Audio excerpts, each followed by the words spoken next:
میرے انتہائی قابل احترام معزز سامعین گرامی، میری مائیں بہنیں بیٹی ہیں، یہ جامعہ شبیر العلوم کا سالانہ پروگرام ہے۔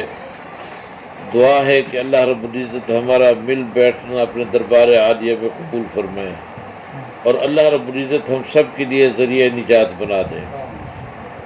قرآن پاک سے میں نے چند آیات مختصر سی تلاوت کی ہیں، جس میں اللہ رب العزت نے ارشاد فرمایا کہ ذکر اللہ کا قرآن میں نے نازل کیا اور اس کی حفاظت بھی میں نے خود کرنی ہے۔ یہ ادارہ قرآن پاک کی تعلیم کا ادارہ ہے، تربیت کا ادارہ ہے۔ الحمدللہ پڑھانے والے یہاں چوک قریشی کافی عرصہ جامعۃ البنات مالکیہ میں زیر تعلیم رہے، زیر تربیت رہے، اور الحمدللہ یہاں اللہ کے دین کا چشمہ لگائے ہوئے کوٹندو کے اندر کافی بچیاں الحمدللہ زیر تعلیم بھی ہیں، زیر تربیت بھی ہیں، اور ہمیں اس بات پر فخر ہے کہ اللہ رب العزت اس ادارے کو قیامت تک سرسبز و شاداب رکھے، اس کے انوارات برکات کو اللہ رب العزت پورے عالم میں پھیلائے۔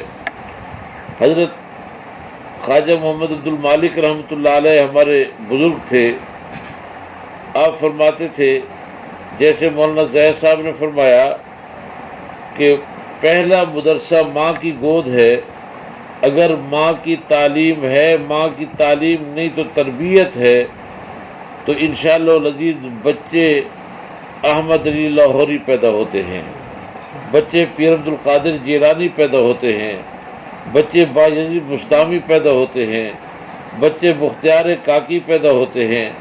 نیک والدین کے اللہ رب العزت نے نیک اولاد پیدا کرنی ہوتی ہے۔ اللہ رب العزت کا نظام قدرت کہ ماں کی تربیت، ماں نیک ہو، بے شک جس دین سے تعلق رکھنے والی ہو، اس دین کے اندر وہ اپنا مقام پیدا کرتے ہیں۔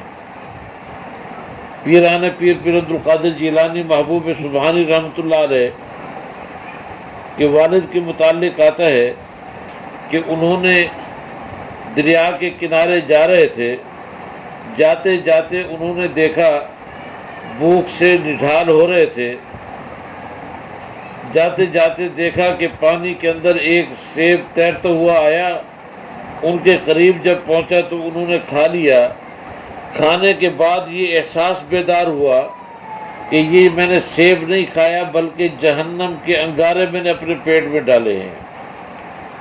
اب یہ احساس ان کو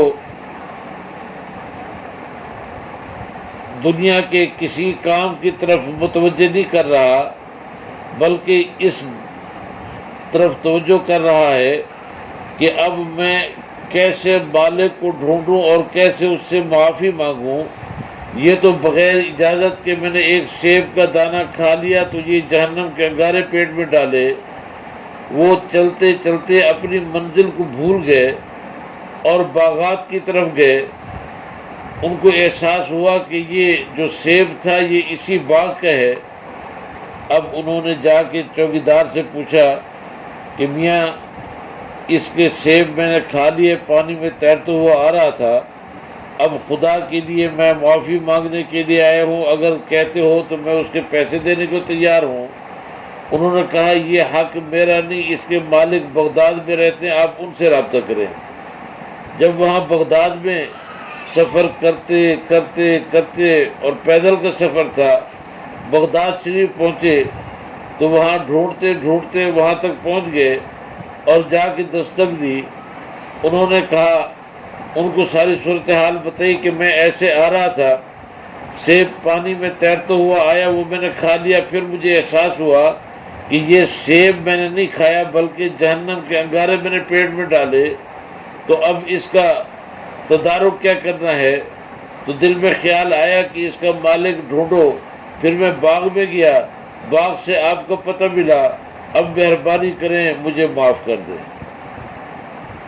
انہوں نے کہا اصل مسئلہ یہ ہے کہ یہ باغ میرا نہیں، میری بیٹی کا ہے، میں اس سے جا کے بات کرتا ہوں۔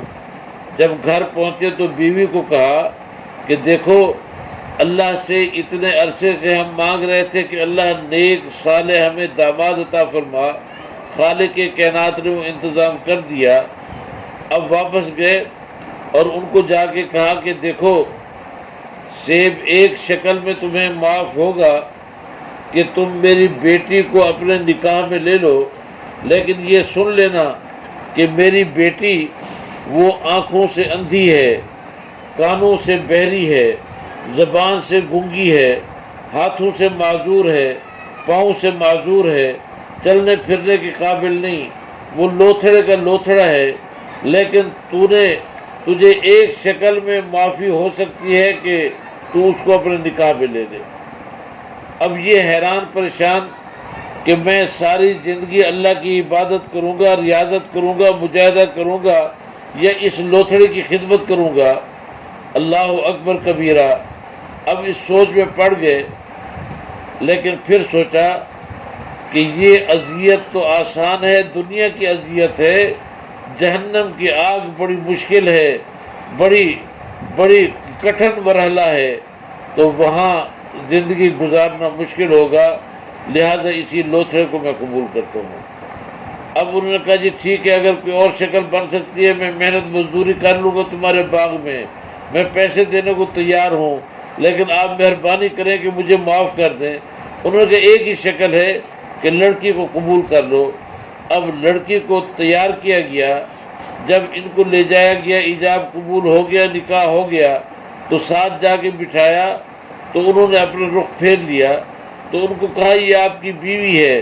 انہوں نے کہا میری بیوی تو آنکھوں سے اندھی تھی، میری بیوی تو ہاتھوں سے معذور تھی، پاؤں سے معذور تھی، زبان سے گونگی تھی، کانوں سے بہری تھی، یہ تو حسینہ جمیلہ خاتون ہے۔ اللہ اکبر کبیرہ۔ تو ان کے والد محترم نے فرمایا کہ بات یہ ہے، آنکھوں سے اندھی اس لیے ہے کہ کبھی غیر محرم کو اس نے نہیں دیکھا، کانوں سے بہری اس لیے ہے کہ کبھی غیر محرم کی آواز اس کے کان میں نہیں پڑی، زبان سے گونگی اس لیے ہے کہ کبھی اس نے اپنی زبان سے گلہ غیبت نہیں کیا، کبھی اس نے غیر محرم سے بات نہیں کی۔ تو اسی وجہ سے میں نے کہا کہ لوتھڑے کا لوتھڑا ہے، آنکھوں سے معذور ہے، کانوں سے معذور ہے۔ اللہ اکبر کبیرہ۔ یہی آپ کی بیوی ہے جس سے آپ کا نکاح ہوا۔ اب اللہ رب العزت نے ان سے جو بیٹا عطا فرمایا وہ حضرت پیر عبد القادر جیلانی رحمۃ اللہ علیہ تھے۔ جب ماں بھی نیک، باپ بھی نیک، تو اللہ رب العزت ان کو پھر نیک صالح اولاد عطا فرماتے ہیں، اور پھر وہ مجھے یاد ہے کہ مجھے والدہ محترمہ فرماتی تھیں کہ مولانا صاحب میں نے کبھی بغیر وضو کے آپ کو دودھ نہیں پلایا، ہمیشہ وضو کر کے میں دودھ پلاتی تھی۔ آج کیا وجہ ہے کہ بچے بولنے لگتے ہیں تو گالیاں دیتے ہیں، بڑوں کی بے ادبی کرتے ہیں۔ تھوڑا عرصہ پہلے نظر دوڑائیں تو ہماری مائیں بہنیں بیٹیاں جب حافظہ ہوتی تھیں، قاریہ ہوتی تھیں، بچے ابھی بولنے لگتے تھے تو اللہ کے قرآن کے آدھے حافظ ہو چکے ہوتے تھے۔ وجہ کیا تھی کہ بچے کو ماں دودھ پلاتی اور ساتھ سورۃ یاسین کی تلاوت کر رہی ہوتی، ساتھ وہ سورۃ بقرہ کی تلاوت کر رہی ہوتی، سورۃ واقعہ کی تلاوت کر رہی ہوتی۔ تو بچہ سنتے سنتے لکھ تو نہیں سکتا، بچہ پڑھ نہیں سکتا، لیکن آڈیو ریکارڈنگ اس کی ہو رہی ہے، ویڈیو ریکارڈنگ ہو رہی ہے اس کی، جو اپنی آنکھوں سے دیکھتا ہے اس کے دل پہ وہ نقش ہو رہا ہے، جو اپنے کانوں سے سنتا ہے اس کے دماغ میں محفوظ ہو رہا ہے۔ تو سارا دن ساری رات جب اللہ کا قرآن سنتے سنتے سنتے اللہ رب العزت ان کو یاد کرا دیتے تھے۔ آج ماں کو خود قرآن نہیں آتا تو اپنے بچے کو کیا یاد کرائے گی؟ اسی لیے ان اداروں کی ضرورت ہے کہ دنیا کے اندر فساد برپا ہوا ہے، دنیا کے اندر بے حیائی، فحاشی، عریانی عام ہو رہی ہے، اس کی وجہ یہ ہے کہ ماؤں نے اپنے بچوں کی تربیت چھوڑ دی ہے۔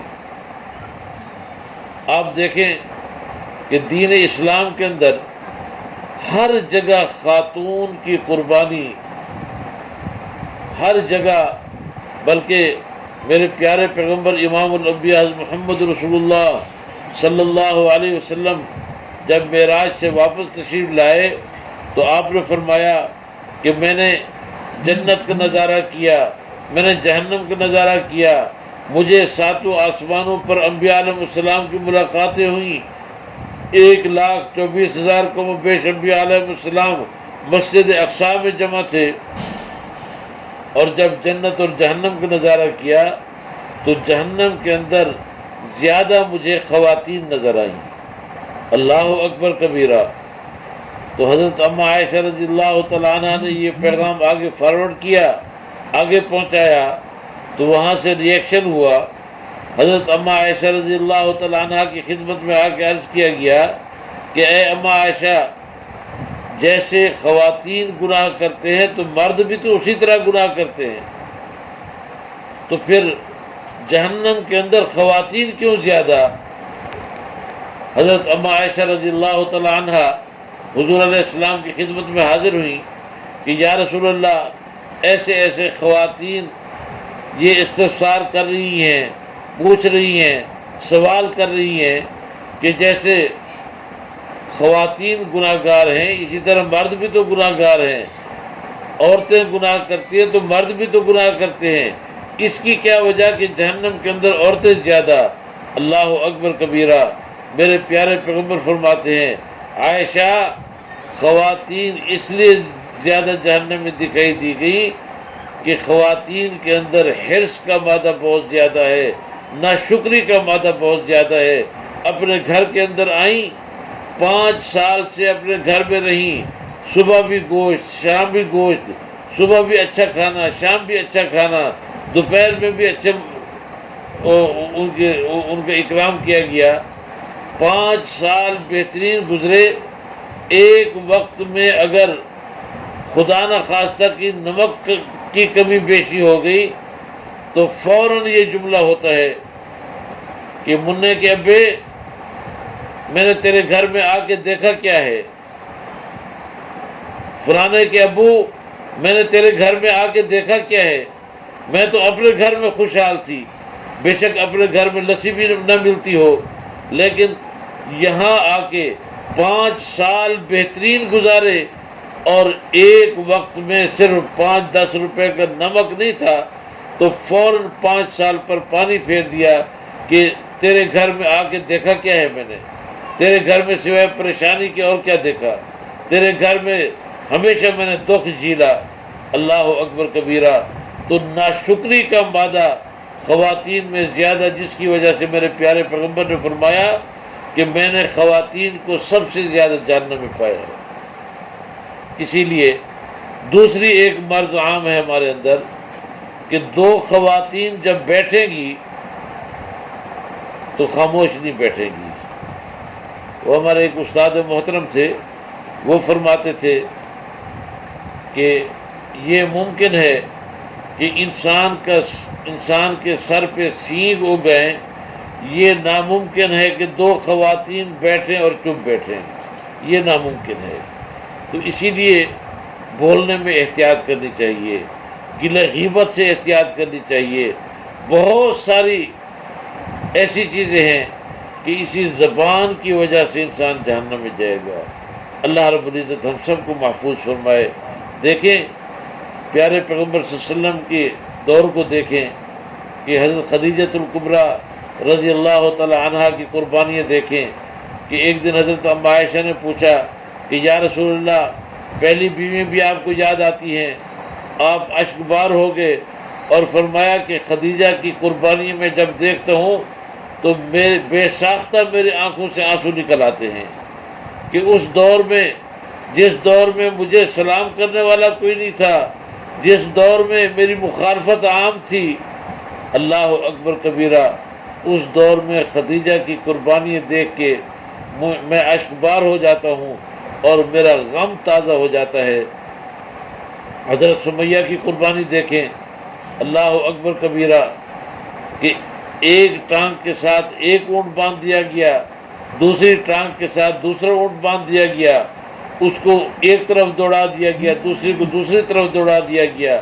اللہ اکبر کبیرہ۔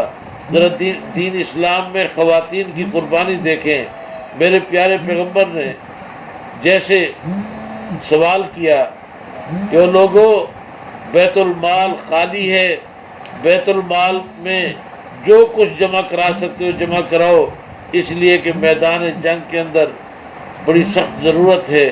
میرے پیارے پیغمبر نے جیسے اپیل فرمائی، اللہ اکبر کبیرہ، تو ایک خاتون حاضر ہوئیں اور اپنے سر کے بال کاٹ کے حاضر ہوئیں کہ یا رسول اللہ، مجھے پتہ ہے کہ آپ اس سے میدان جہاد فتح نہیں کر لیں گے، لیکن یا رسول اللہ، کم از کم میرے ان بالوں سے آپ کے گھوڑے کی ایک حصے کی لگام کا کچھ حصہ اس سے بن جائے گا تو کم از کم جہاد میں میں بھی شریک ہو جاؤں گی۔ اسی لیے خواتین کا بڑا کردار ہے۔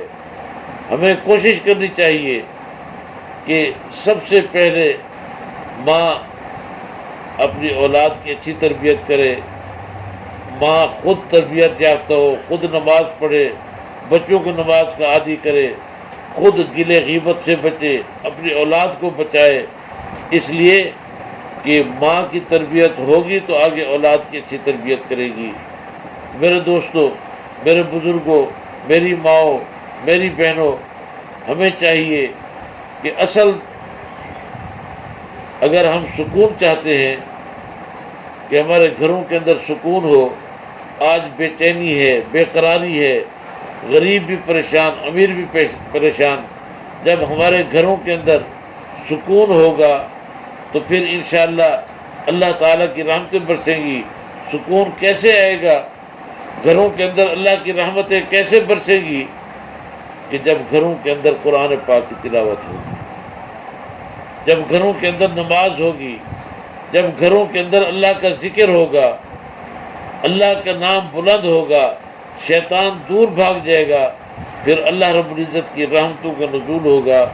اسی لیے ہمیں چاہیے کہ ہم، یہ بہت اچھی ترتیب ہے کہ کچھ خواتین اکٹھی ہو گئیں اور اللہ کا نام لے لیا۔ اس محفل کو ایسے نہ سمجھے کہ یہ عام محفل ہے، بلکہ اللہ کے ہاں مقبول ترین محفلوں سے یہ محفل ہے۔ اسی لیے ہمیں چاہیے کہ ہم کوشش کریں کہ اپنے گھروں کے ماحول کو دیندارانہ بنائیں۔ ہمارے گھروں میں جب دین کی فضا آ جائے گی تو انشاءاللہ اولاد فرم بردار ہوگی۔ جب ہمارے گھروں کے اندر دین کا ماحول ہوگا، اور دین کا ماحول کیا ہے؟ دین صرف نماز کا نام نہیں، دین صرف روزے کا نام نہیں، بلکہ دین بہترین زندگی گزارنے کا نام ہے، اور اس میں ماں کا کردار زیادہ اہم ہے۔ بلکہ میرے پیارے پیغمبر صلی اللہ علیہ وسلم نے ارشاد فرمایا کہ ماں کے قدموں تلے جنت ہے۔ اف ولا تنہرہما، اپنے ماں باپ کے سامنے اف تک نہ کرنا، بلکہ یہاں تک فرمایا کہ اگر تم عقیدت کے ساتھ، محبت کے ساتھ، احترام کے ساتھ، اکرام کے ساتھ اپنے ماں باپ کا دیدار کر لو گے تو اللہ رب العزت مقبول حج اور عمرہ کا ثواب عطا فرمائیں گے۔ آج چند اردو خواندہ خواتین کہتی ہیں جی اسلام نے ہمارے حقوق پامال کیے۔ میں کہتا ہوں کہ ذرا دوسرے ادیان پر نظر دوڑاؤ، میرے آقا کے آنے سے پہلے ذرا نظر دوڑاؤ کہ تمہیں تو جانوروں سے بدتر جانور سمجھا جاتا تھا، تمہارے ساتھ جو سلوک کیا جاتا تھا وہ حیوانوں سے بڑھ کر سلوک کیا جاتا تھا۔ دین اسلام نے آ کے جتنا خواتین کو عزت دی کائنات میں کسی دین نے نہیں دی۔ ماں کے قدموں تلے جنت رکھ دی، ماں کو عزت، احترام، محبت اور پیار کے ساتھ دیکھو تو مقبول حج عمرے کا ثواب عطا کر دیا۔ اس سے بڑھ کر اور کیا ہوگا؟ میں یہ کہا کرتا ہوں کہ ابھی میں راستے میں دیکھ رہا تھا، ایک جگہ لوہے کی پتری پڑی تھی، اس کو اٹھانے والا کوئی نہیں، ہر بندہ وہاں سے گزر رہا ہے۔ اگر وہاں سونا پڑا ہوتا، اگر وہاں ہیرے اور جواہرات پڑے ہوتے تو ہر بندہ اس کو اٹھانے کی کوشش کرتا.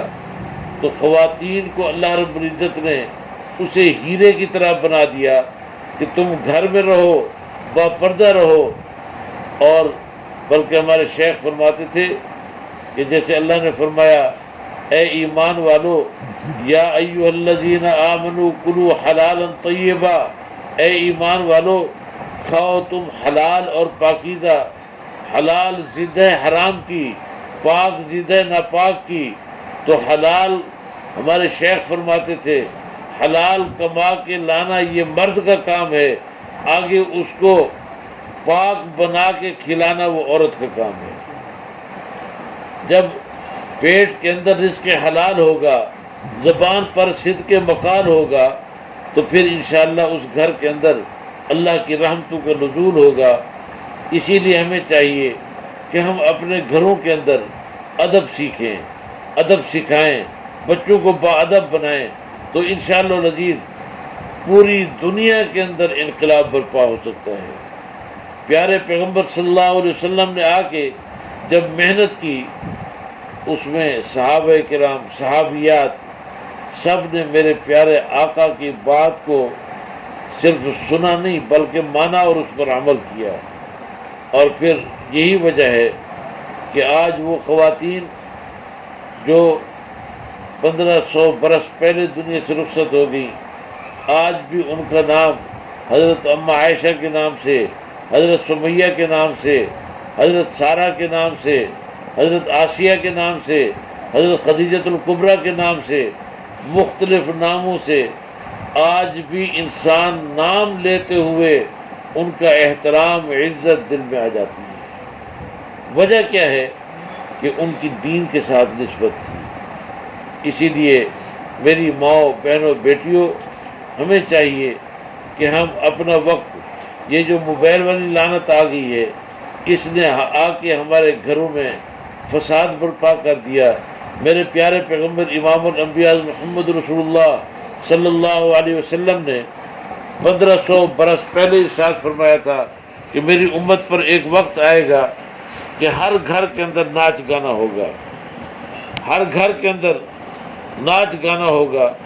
تو اس وقت ہم سوچتے تھے کہ کیسے ناچ گانا ہوگا.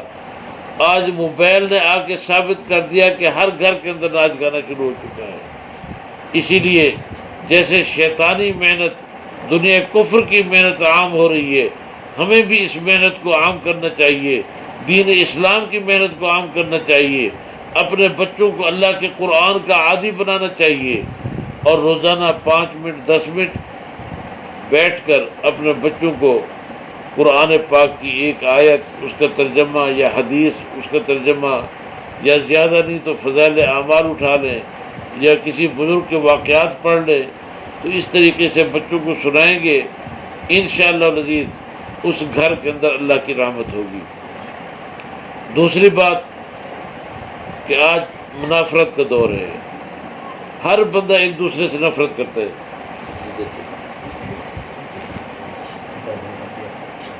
جی اچھا، درود شریف پڑھ لیجئے.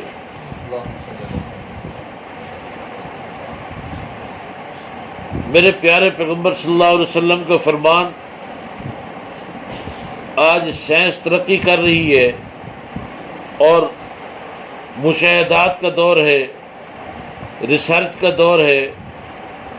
جتنا سائنس ترقی کر رہی ہے اتنا پیارے پیغمبر صلی اللہ علیہ وسلم نے 1500 برس جو پہلے فرمایا تھا آج اس کی تائید ہو رہی ہے. پیارے پیغمبر صلی اللہ علیہ وسلم کی بہت سارے تفصیل کا وقت نہیں، میں اشارتاً عرض کرتا ہوں کہ گھروں کے اندر دیکھیں کہ گھر کے اندر دسترخوان لگانا کھانا کھانے کے لیے یہ پیارے پیغمبر کی محبوب سنت ہے، محبوب سنت ہے. اس دسترخوان کو عام کرنا چاہیے. آج ایک بھائی دوسرے بھائی کو نہیں دیکھ سکتا، ایک بہن دوسری بہن کو نہیں دیکھ سکتی. اس کی وجہ کیا ہے؟ کہ ہم نے اکٹھے کھانا کھانا چھوڑ دیا ہے، ہم نے اکٹھے بیٹھنا چھوڑ دیا. ایک بھائی کو 2 بجے چھٹی ہوتی ہے اسکول سے، وہ آیا، اس نے اپنی الگ تنگیری اٹھائی، کٹوری اٹھائی سالن کی الگ، اس طرح منہ کر کے بیٹھ گیا۔ دوسرا 15 منٹ بعد آیا، اس کا منہ الگ ہو گیا۔ اس طریقے سے آپس میں محبت کیسے ہوگی؟ میرے پیارے پیغمبر صلی اللہ علیہ وسلم نے ارشاد فرمایا کہ جو بندہ گھر کے اندر دسترخوان لگا کے کھانا کھاتا ہے، اس کے سارے بندے دنیا سے چل بسیں، فوت ہو جائیں، ایک بندہ دسترخوان لگا کے کھانا کھائے گا، کبھی فاقے میں نہیں مرے گا۔ ہم نے یہ باتیں چھوڑ دی۔ ایک بہن دوسری بہن کو لقمہ اٹھا کے دے، ایک بھائی دوسرے بھائی کو لقمہ اٹھا کے دے، تو انشاءاللہ العزیز اس گھر کے اندر اللہ تعالیٰ کی رحمتوں کا نزول ہوگا، برکت کا نزول ہوگا۔ آج ہر بندہ پریشان ہے کہ جی مہنگائی ہے، مہنگائی ہے۔ میں کہتا ہوں کہ مہنگائی تو خود بخود آئے گی کہ جب اللہ کے دین سے ہم دور ہٹیں گے، اللہ سے دور ہٹیں گے، اللہ کے رسول سے دور ہٹیں گے، تو مہنگائی تو آئے گی۔ ذرا اللہ کا قرآن پڑھ کے دیکھو، اللہ کا قرآن کہتا ہے وَمَنْ أَعْرَضَ عَنْ ذِكْرِي فَإِنَّ لَهُ مَعِيشَةً ضَنْكَا وَنَحْشُرُهُ يَوْمَ الْقِيَامَةِ أَعْمَىٰ، کہ جو بندہ میرے دین سے دور ہٹے گا تو میں اس کو 2 عذابوں کے اندر مبتلا کروں گا، کیونکہ ایک انسان کا تعلق دنیا سے ہے، دوسرا آخرت سے ہے۔ دنیا میں فرمایا معیشتاً ضنکا، اس کا رزق تنگ کر دوں گا۔ یہ رزق تنگ ہے۔ آج ہر بندہ آٹے میں پریشان، راشن میں پریشان، گھی میں پریشان، نمک مرچ میں پریشان کہ مہنگائی ہوگی، مہنگائی ہوگی۔ جب ہم اپنے خالق سے رخ پھیریں گے، اللہ کے دین سے دور ہٹیں گے، تو یقیناً اللہ کا عذاب تو آئے گا، اور وہ یہی ہے معیشتاً ضنکا، اس کا رزق تنگ ہو جائے گا۔ اسی لیے ہمیں کوشش کرنی چاہیے۔ ہماری حضرت اماں جی، جو بڑی اماں جی تھی، ہماری نانی صاحبہ حضرت خواجہ محمد عبد المالک رحمۃ اللہ علیہ فرماتے تھے، فقیرو، جو اللہ نے میرے اوپر انعام کیا ہے وہ تمہاری اس اماں کی وجہ سے۔ میرے جو روحانی ترقی کے اسباب ہیں، اس میں ایک بہت بڑا سبب تمہاری اماں ہے کہ کبھی بغیر وضو کے میرے لیے کھانا تیار نہیں کیا، کبھی بغیر وضو کے میرے لیے چائے نہیں بنائی، کبھی بغیر وضو کے لیے میرے برتنوں کو ہاتھ نہیں لگایا۔ اور پھر اللہ رب العزت نے بہت دفعہ ایسے ہوا کہ حضرت اماں جی روٹی پکاتی، اس وقت ہاٹ پاٹ نہیں تھے، اس وقت دیگچی کے اندر روٹی رکھی جاتی اور اوپر سے اس کو ڈھک دیا جاتا۔ روٹی پکا کے جب دیگچی کے اندر رکھتی تھی، خود ذکر کرنے بیٹھتی تو وہ دیگچی بھی اللہ کا ذکر کرنے لگ جاتی۔ کبھی وہ حرکت میں آتی، کبھی اس دیوار کو ٹکر مارتی، کبھی چلتے چلتے اس دیوار کو ٹکر مارتی۔ اس طرح جتنی دیر اماں جی ذکر کرتی رہتی تھی، وہ دیگچی بھی حرکت کرتی رہتی تھی۔ کیا وجہ تھی؟ آپ کو اللہ والوں کی تربیت کی ایک اور بات سناتا جاؤں۔ میری ماؤں، بہنوں، بیٹیوں، جو حضرت کی تربیت کا اثر تھا، اللہ والوں کی صحبت کے اپنے اثرات ہوتے ہیں۔ ایک حافظ وحید بخش صاحب تھے رحمۃ اللہ علیہ، جو اس وقت اخبار بیچتے تھے، حافظ قرآن تھے۔ ان کی 2 گھر والیاں تھیں۔ پہلی گھر والی کا نام تھا بی بی انور۔ وہ اکثر لنگر میں آتی اور لنگر میں خدمت میں لگ جاتی۔ آج تو لنگر میں اجتماع پہ خواتین آتی ہیں تو مخدومہ بن کے آتی ہیں کہ ہماری خدمت کی جائے۔ پہلے دور میں جب آتی تھی تو خواتین خادمہ بن کے آتی تھیں، بلکہ حریص ہوتی تھیں اور کہتی تھی کہ جو مشکل ترین کام ہے وہ ہمارے ذمہ لگائیں۔ روٹی زبردستی پکانے لگ جاتی، سالن زبردستی پکانے لگ جاتی، لنگر میں جھاڑو دینے لگ جاتی۔ وہ بی بی انور اکثر لنگر میں خدمت میں رہتی تھی۔ اللہ اکبر کبیرہ۔ اب بصیرے سے تعلق تھا ان کا، اور گھر تقریباً 5-6 کلومیٹر دور تھا، بستی پراٹھی ہے وہاں پہ گھر تھا چوگودر کے قریب۔ تو ان کو صبح اطلاع ملی کہ آپ کے والد صاحب فوت ہو گئے ہیں، تو آپ کو لینے کے لیے آئے ہیں کہ آپ ان کا آخری دیدار کر لیں۔ اللہ اکبر کبیرہ۔ یہ بات کرتے ہوئے میرے اپنے رونگٹے کھڑے ہو رہے ہیں کہ وہ ایسے محسوس ہوتا کہ آج کی وہ عورت نہیں تھی، وہ 1500 برس پہلے پیارے پیغمبر صلی اللہ علیہ وسلم کی جو تربیت یافتہ صحابیات، تابعین، تبع تابعین، ان میں سے جو لوگ گزرے ہیں وہ ایسے لوگ تھے جن کی مثالیں آج بھی موجود ہیں۔ ان کے پاس آئے رشتہ دار کہ آپ کے والد فوت ہو چکے ہیں، آئیں اور ان کا آخری دیدار کر لیں۔ کیونکہ حافظ وحید بخش صاحب صبح فجر کی نماز سے پہلے گھر سے روانہ ہوتے اور مغرب تک واپس آتے تھے۔ بی بی انور صاحبہ، اللہ ان کی قبر پر کروڑہ رحمت نازل فرمائے، انہوں نے کہا کہ میں نے اپنے خاوند سے اجازت نہیں لی، لہذا میرے ابا فوت ہو گئے، میں یہیں سے ان کے لیے دعائے مغفرت کروں گی، میں اپنے خاوند کے حکم کے بغیر، میں اجازت کے بغیر میں گھر سے باہر قدم نہیں رکھ سکتی۔ یہ خاتون تھی۔ ان کی والد کی میت کو لایا گیا، دروازے کے سامنے رکھا گیا، انہوں نے اندر سے کھڑ کے آخری دیدار کیا اور ان کو واپس بھیج دیا کہ میں باہر قدم اس لیے نہیں رکھ سکتی کہ میرے خاوند کی اجازت نہیں، اگر میرے خاوند گھر میں موجود ہوتے میں اجازت لے لیتی پھر میں ضرور حاضر ہوتی۔ یہاں دنیا میں یہ جو عمل ہے اس پر میرے اللہ کتنے خوش ہو رہے ہوں گے۔ میرے آقا نامدار صلی اللہ علیہ وسلم کی خدمت جب یہ عمل پیش ہوگا کہ یا رسول اللہ 14ویں صدی کے مسلمان اور ان کی ادائیں ایسی جو جیسے آپ کے صحبت یافتہ ہوں، اللہ اکبر کبیرہ، روزے مبارک کے اندر میرے آقا کیسے خوش ہو رہے ہوں گے۔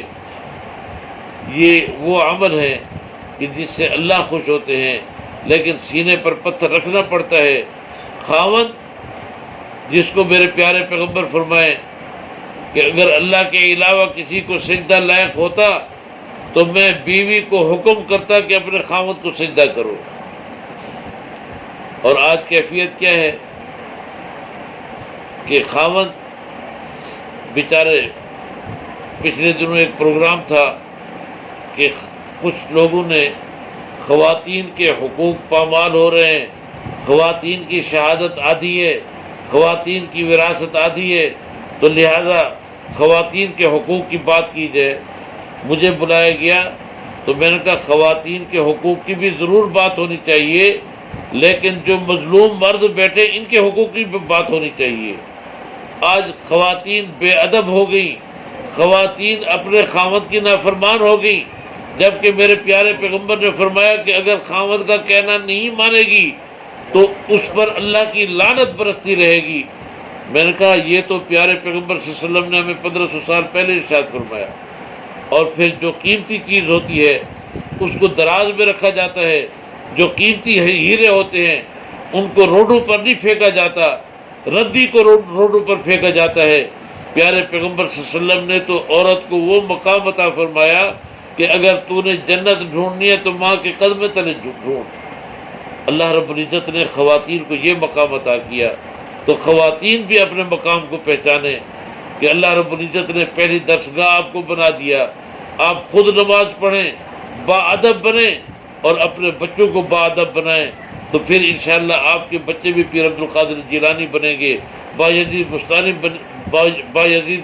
بستامی بنیں گے، حضرت باقی باللہ بنیں گے۔ اسی لیے ہمیں کوشش کرنی چاہیے کہ ہم گھر کے ماحول کو دین والا بنائیں۔ صرف نماز دین کا کام نہیں، نماز جو عورت پڑھتی ہے کہے کہ میں دیندار ہوں، نہیں۔ دینداری یہ ہے کہ خود بھی قرآن پڑھیں اور اپنے بچوں کو بھی قرآن پڑھائیں، خود بھی نماز پڑھیں، اپنے بچوں کو بھی، بلکہ میں دین اسلام کی تعریف کرتا ہوں کہ دین اسلام بہترین زندگی گزارنے کا نام ہے، اور آقا نامدار صلی اللہ علیہ وسلم نے جو ہمیں زندگی گزارنے کا سلیقہ دیا، اس سے بہتر سلیقہ، اس سے بہترین زندگی حضرت آدم علیہ السلام سے لے کر قیامت تک نہ کوئی سلیقہ آیا ہے نہ آئے گا۔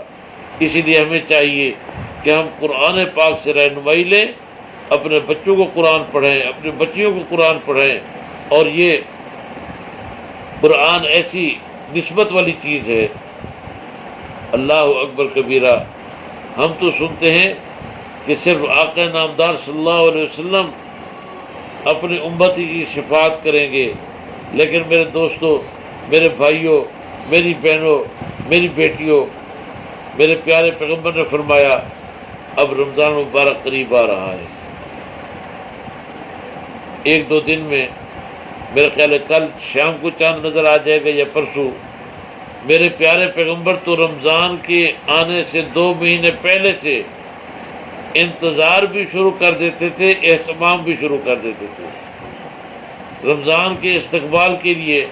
میں دوستوں کو مثال دیتا ہوں کہ اگر کوئی بڑا بندہ آ رہا ہے تو اس کے استقبال کے لیے لوگ لائنوں میں کھڑے ہوتے ہیں، پھولوں کی پتیاں نچھاور کرتے ہیں، وہ بھی خوش ہوتا ہے کہ میرا استقبال ہو رہا ہے۔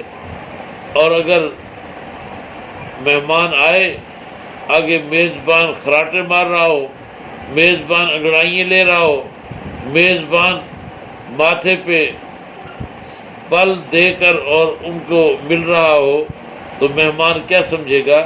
مہمان تو اس وقت خوش ہوگا جب مہمان کا استقبال کیا جائے۔ تو پیارے پیغمبر صلی اللہ علیہ وسلم رمضان مبارک کا اہتمام کے ساتھ استقبال فرماتے تھے۔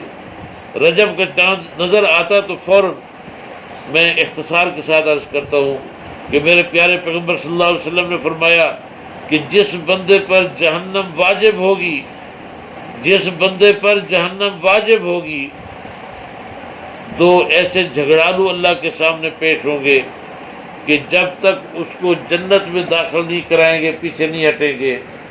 فرمایا کہ ایک طرف اللہ کا قرآن ہوگا اور دوسری طرف رمضان مبارک کا مہینہ ہوگا۔ قرآن کہے گا کہ اللہ، میں تیرا بھیجا ہوا مہمان تھا دنیا میں، اس نے میری عزت کی، اللہ آج تو اس کی عزت فرما دے، اللہ تو آج اس کے بخشش کے فیصلے فرما دے۔ میں دنیا میں گیا، صبح صبح مجھے جھاڑتا، اپنے سینے سے لگاتا، منہ سے بوسہ دیتا، آنکھوں سے لگاتا، اور پھر مجھے پڑھتا تھا، اللہ جو کچھ اس کو سمجھ آتا اس پر عمل کرنے کی کوشش کرتا ہوں، اللہ آج تو اس کی بخشش کے فیصلے فرما دے۔ دوسری طرف رمضان المبارک کا مہینہ کہے گا کہ اللہ، اس بندے نے دنیا میں مجھ سے محبت کی تھی، سخت گرمی کا موسم تھا، صبح سے شام تک بھوکا اور پیاسا رہتا، اللہ آج تو اس سے راضی ہو جا۔ سخت سردی کا موسم تھا، نرم گرم بستر چھوڑ کر یہ اللہ روزہ رکھا کرتا تھا، اللہ دنیا میں اس بندے نے مجھے راضی کیا، آج تو اس سے راضی ہو جا۔ میرے پیارے پیغمبر کے فرمان کے مطابق ایک طرف قرآن سفارش کر رہا ہوگا، دوسری طرف رمضان کا مہینہ سفارش کر رہا ہوگا۔ جب یہ دونوں سفارش کریں گے تو اللہ رب العزت فرشتوں کو حکم دیں گے کہ اے میرے فرشتے، ان کو جہنم کی بجائے باقاعدہ طور پہ باوقار طریقے سے جنت میں لے جاؤ۔ تو یہ قرآن اور رمضان کی بڑی نسبت ہے، اس لیے رمضان مبارک آنے والا ہے، اس کی قدر کریں۔ اللہ رب العزت ہم سب کو قرآن کی بھی قدر کرنے کی توفیق عطا فرمائے، رمضان کی بھی قدر کرنے کی توفیق عطا فرمائے۔ اللہ رب العزت اس ادارے کو دن دگنی رات چگنی ترقی عطا فرمائے، اس کے انوارات برکات کو پورے عالم میں پھیلائے۔ میں اپنی ماؤں بہنوں بیٹیوں سے آخری درخواست کرتا ہوں کہ ادارہ تعمیر کا نام نہیں ہوتا بلکہ تعلیم اور تربیت کا نام ہوتا ہے۔ تو اپنی بچیوں کو آپ اس مدرسے میں داخل کریں، تعلیم بھی لیں اور تربیت بھی ساتھ لیں، پھر انشاءاللہ العزیز دیکھیں کہ زندگی کیسے خوشگوار گزرتی ہے۔ بچے کیسے فرما بردار بنتے ہیں۔ اللہ رب العزت ہم سب کو عمل کی توفیق عطا فرمائے۔ وآخر دعوانا الحمدللہ۔